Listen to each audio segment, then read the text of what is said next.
دلہنوں کے حوالے سے، چونکہ ہمارے معاشرے میں شادیوں میں یہ اب رواج ہے کہ دلہنیں بہت زیادہ ہیوی لباس پہنتی ہیں، بالخصوص شادی والے دن.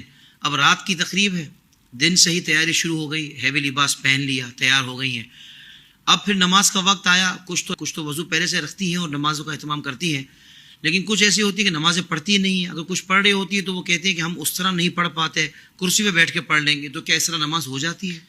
دیکھیے، یہ اس طرح کے ہیوی لباس پہننا یہ کوئی ایسا شرعی عذر نہیں ہے کہ جس کی بنیاد پر آپ نماز کے اندر جو قیام کا فرض ہے اس کو ترک کر دیں، کیونکہ قیام فرض ہے اور اس فرض کو چھوڑنے کے لیے شرعی عذر چاہیے ہوگا. صحیح. اب یہ جو مہنگے لباس اور اتنے بھاری بھاری ہیوی لباس پہنے جا رہے ہیں، یہ کوئی ایسا عذر نہیں ہے کہ جس کی بنیاد پر رخصت مل جائے. آپ نے اگر یہ لباس پہننا ہے اور اگر آپ اس طرح کا لباس پہن رہی ہیں تو پھر آپ اس کو ایڈجسٹ خود کریں. نماز آپ کو بہرحال کھڑے رہ کر ہی پڑھنی ہوگی. اور اگر مثال کے طور پر ایسی سچویشن ہے کہ نماز ہی ترک کر دی تو پھر گناہ گار ہوں گی، دونوں صورتوں کے اندر گناہ گار ہوں گی. لہٰذا یا تو لباس اس طرح کا پہنیں کہ شادی کے دوران آپ اس لباس کے اندر باقاعدہ نماز بھی پڑھ سکیں.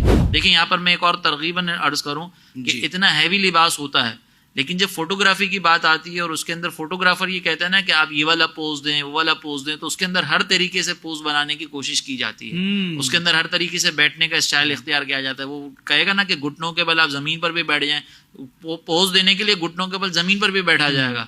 لیکن جب نماز کی بات آئے گی نا تو وہاں پر سارے آزار نظر آتے ہیں. تو نماز آپ کے لیے ہر چیز سے زیادہ امپورٹنٹ ہے. اگر یہ نماز آپ پڑھیں گی تو انشاءاللہ آگے شادی کی برکات بھی آپ کو نظر آئیں گی. تو یہ کوئی عذر نہیں ہے، بہرحال آپ کو کھڑے رہ کر ہی نماز پڑھنی ہے. فوٹو